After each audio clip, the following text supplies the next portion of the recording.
Welcome back to Crystal Clear. I'm Ultravox, and now that the precious pink donut boy Lars has returned to Earth to live happily ever after in Beach City, what's next for his character? After bumping his head, being revived, getting a PQ, evading homeworld forces, stealing a spaceship, and finally making his way home, it'd be awkward if he went back to working at the Big Donut, moving in back home and leaving the off-colors to just figure out the planet for themselves. We need an actual consequence, big or small, to show that this experience he went through matters, and will have long-lasting ramifications. I think the core theme of Lars' development is selfishness and confidence. We saw Lars relapse with moments of lying, deception, and hiding from responsibilities many times throughout the series, accumulating up to the moment where he believed in himself enough to commit a selfless act, stick up for the off-colors, and, well, he died, but he came out okay. Captain Lars of the Stars has allowed the character to flourish and truly find himself. He's found a new sense of confidence and has become way more attentive to the feelings of others, like when he finally made it back and felt bad for crashing Sadie's big show. Luckily, Steven, the Crystal Gems, and the Diamonds beat Lars to the punch moments prior. Still, it shows he's maturing each and every day. I don't want this Lars to go to waste and return to the recurring character with normal teen problems. Originally, I thought when he arrived home, some time would pass, we'd have an awkward episode of filming the cool kids, but something comes along the way that drags him back into space. That his heart doesn't belong to only Sadie, but she has shared custody with the cosmos. Him and the off-colors going on insane adventures, kicking major alien butt. However, we've been graced with an alternate look at Lars' future thanks to the Steven Universe comics by Kaboom. These comics are insane, and while not all of them are canon, tidbits have found their way into the show proper, like with the Rainbow Cloud Monster's appearance in Change Your Mind as a court soldier, once she's fully healed in the bubble bath at Rose's Fountain. They've never had the status quo itself deviate from the source material drastically, which is why the upcoming issue may have revealed something major. The comics provide nice, fleshed out, alternate routes of stories that honestly, I wish took place in the show itself. Like the Harmony storyline, which featured the return of our beloved Topaz duo, Aquamarine and Blue Diamond, who's trying to gather as much information on Earth as possible following Steven's trial. Why wasn't this an actual arc in the series? It would have been great setup for the Diamond's arrival and reunited, with the basis of Blue Diamond preparing for something. Well, these comics are tackling a new arc, seemingly spanning at least 3 issues, issue 25 to issue 27, featuring Lars and the off-colors after they return to Earth, and we get a glimpse of Lars' new life on Beach City. Let's take a look at the preview for issue 25, break down what Lars is up to now that he's back home, and the direction the storyline could be adapted into the show itself. We open up on Beach City Boardwalk, where Mayor Nanafwao inaugurates a brand new store, Galaxy Bakery, owned and operated by Lars himself. That's right, little Laramie is now a big boy as he enters the world of running a business and losing his soul to the government overlords as he pays at least 30% of his earnings each year for taxes, because self-employment and making a name for yourself apparently means losing your hard-earned money. Unless, of course, he writes off his business expenses.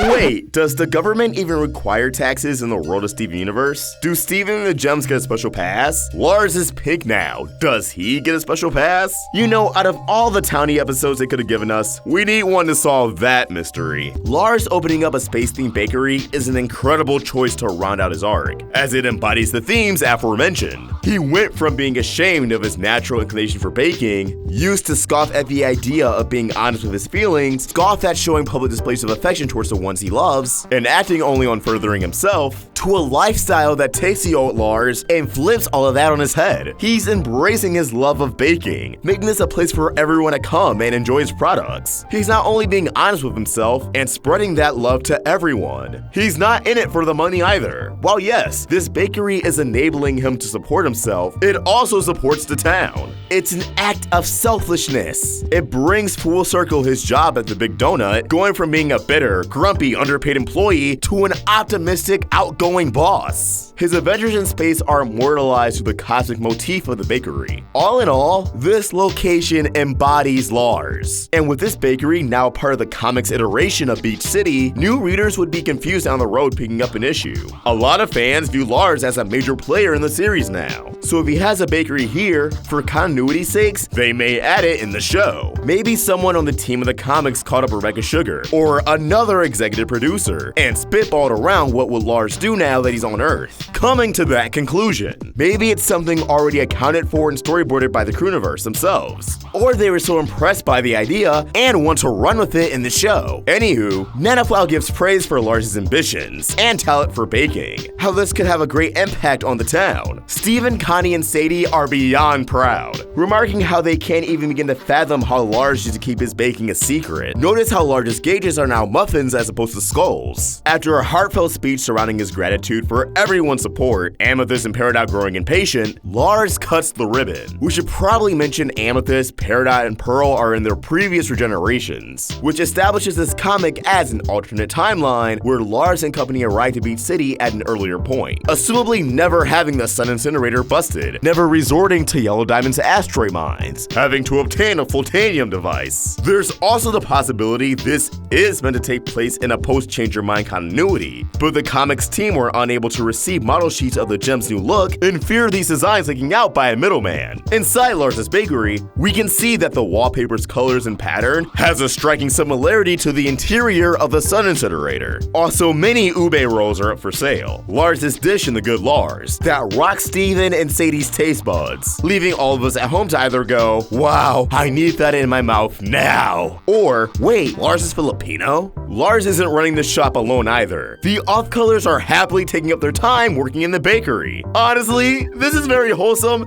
and my heart can't take it. Sadie engages in conversation with Lars, but before their dialogue can advance any further, something, or someone, is brought to his attention, causing him to switch into his space pirate uniform and skull gauges in an instant. Now, the synopsis of this comic alludes to the threat interrupting Lars' grand opening to be none other than Emerald, likely coming after Lars for revenge and to reclaim her ship. If you recall, Emerald revealed she can track the Sun Incinerator and Lars of the Stars, a plot point we speculated would bring her to the planet during Season 5, and be responsible for the diamonds arriving on Earth. While the show itself didn't go this route, it appears the comics will fulfill this retroactively awkward foreshadowing. Or, again, in the scenario this does transpire after the events of Change Your Mind, Emerald comes after Lars regardless. We did theorize gem factions rebelling against the diamonds, refusing change. That these gems, including Emerald, could serve as the next major antagonist. This could even be a misdirect, and Emerald comes crawling to Lars for help. Maybe she needs assistance dealing with a dangerous alien race. Regardless, this comic perfectly illustrates the direction Lars' character should take in the show proper. Let me reiterate, maybe they've already decided this is the case. Lars running a bakery, a 9-to-5 job, but when duty calls, he leaps into action with his beloved crew. Think of Lars as a superhero, similar to Tony Stark's career as Iron Man. It's not a secret to the public. Other examples would be Kim Possible, or even a space bounty hunter like Spike Spiegel or Gene Starwin. A Lars that bingo bongos first, asks questions later. But as always, what do you guys think? Where would you take Lars' character? Do you think the bakery will find its way into the show itself, or do you see them taking a different path? If so, what is it? Let us know in the comments below, or tweet your thoughts at Roundtable Vids, and follow me for my own hot takes at OstricVox. We're also on Instagram. Special thanks to Art with Coda for creating an awesome thumbnail. If you want to get more of his awesome art, be sure to follow him on Tumblr, Instagram, Twitter, and subscribe to his YouTube channel. Help the Roundtable grow by joining the channel or supporting us on Patreon. Both have perks, but over on Patreon, the highest tier can get you a shout out. Link in the description. If you enjoyed this video, throw it a like and subscribe to the Roundtable for more great cartoon content. Thank you for watching, and I hope you have an awesome day. OstricVox out.